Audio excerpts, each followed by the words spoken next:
What's up, Steve? What's up, buddy? Bike ready? It's all good to go, dude. Sweet.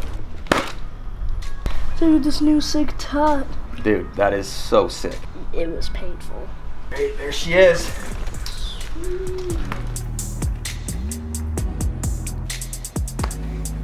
Oh, hey, didn't see you there. Welcome to Lucky's Bar, Beer Retreat, Wellness Center, and Lodge. I'm Steve Vanderhoek. Just had myself a little crash here on one of my features. Whoa! We're gonna do a little bike check today. Come on in.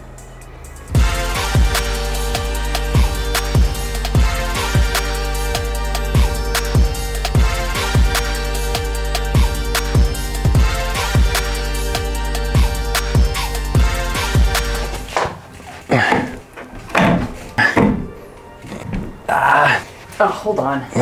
Do everything around here. Okay, this is my 2022 Devinci Spartan high pivot.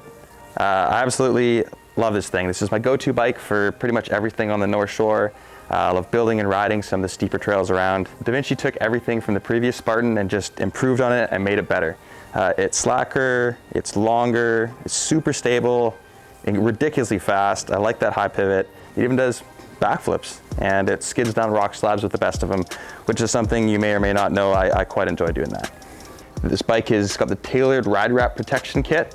These guys are out of Whistler and they do an amazing job with a super clean wrap for your bike. You can barely tell it's there. Tear it off if you damage a strip, and it keeps your bike looking like the day you bought it. For my bar and stem combo, I run the Raceface Next R carbon bar and the Turbine R stem. The bar is 800 mil wide with a 35 mil riser. I really like that 35 mil rise because it helps keep me nice and tall in a good body position for the steep terrain, while kind of maintaining a bit of a lower stack height, so you don't have to just crank your spacers up to get that height. I really enjoy the flex pattern of this. It's stiff, but it's not too stiff. It's light, it's strong, it's reliable. I love this bar. And the stem, nice piece of art here, machined beautifully, does its job perfectly. Another part of the bike that I find super important but often overlooked. Sorry, guys. Another part of the bike I find super important but often overlooked. What? Get around up! As I was saying, headsets, often overlooked, super important part of the bike in my opinion. I run the Wolf Tooth Components premium headset. On the North Shore here, lots of moisture, lots of washing your bike.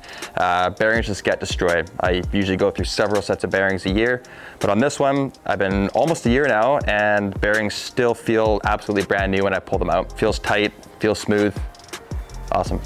It's hard to do this right after a concussion. Okay, for drivetrain, I'm running Raceface's Turbine crankset.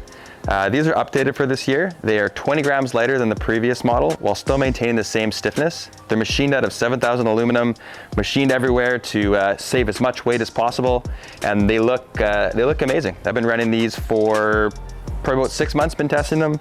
They stood up amazing on the North Shore, stiff, strong, they're awesome. For pedals, I have the Raceface Atlas pedal. This has also been updated this year. Larger platform, pedal pins are super grippy, adjustable in height as well. Comes in tons of different colors and extremely easy to service. All right, for squishy bits, the fork's a Fox 38 factory grip 2. I run it at 180 mil. I run about 10 PSI over. I run 107 PSI with 3 tokens in there. I like that progressiveness in a fork. It kind of keeps my front end up into the big holes in the super steep terrain. I run my rebound pretty quick, and then for my compression, I actually run it pretty open because I have a bunch of tokens in that fork, so that kind of keeps it soft off the top while still progressive.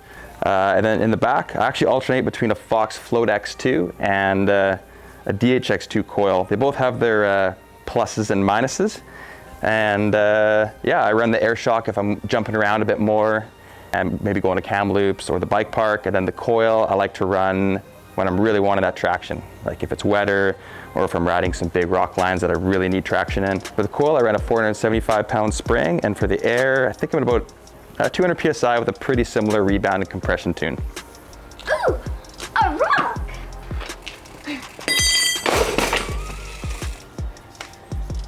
For the dropper post, I ran the Fox Transfer in a 200 mil for these long skinny pegs of mine. Works great, and bolted to that is the STG Bel Air saddle. Super comfy for those long days. climbing. Not that I do a ton of those, but it works for when I need it. Oh, look at the time. Gotta walk my cat.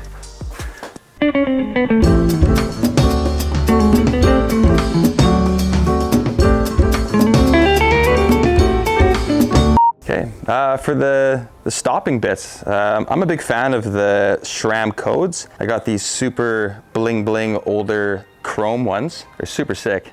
And down at the bottom, another small little detail is I run the MTX gold label pads. They're a ceramic pad, slightly different feel, a little more modulated, but still all the power when you pull. The best part about them is they're basically silent in the wintertime. They don't squeal. I love that because that's a really annoying thing to listen to. And then I'm running the new HS2 SRAM rotors, 220 in the front, 200 in the back. A lot of what we ride here is slabs and really steep stuff with a lot of emphasis on braking in the front.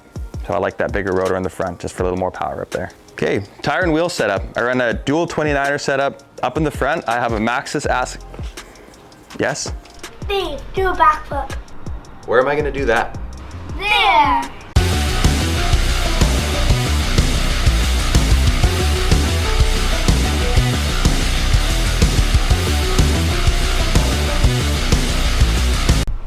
That's impossible. Wade Simmons would do it. Tire and wheel setup. I run a dual 29er setup. Up front, I have the Maxxis Assegai in a max grip, double down casing, wrapped around a Wero 1 Composites Union wheel. I run a Cushcore Pro up front, and I got these super sleek looking Garage 31 gold valves.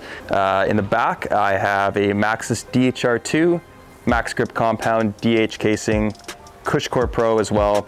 I do alternate my pressures quite a bit from day to day and from different conditions, but I can say I usually run about 22 PSI in the front and maybe 24 PSI in the back. If it's super wet out, I'll go way down, and if in the bike park, I'll go quite a bit up. Drivetrain, I've got a SRAM X01 derailleur in the back, X01 cassette, and a gold chain because it makes you faster. I'm actually not that fast, so it doesn't work that well, but it looks sick. I love that thing. Nifty little thing is the STFU chain guide. That is Chris Kovarek's brainchild. Keeps your chain from whacking around on your chain and seat stay. I love these things. All right, that's a wrap on my 2022 Devinci Spartan bike check. Thanks for watching. Let's see this Wade Simmons. Where? He said he was gone.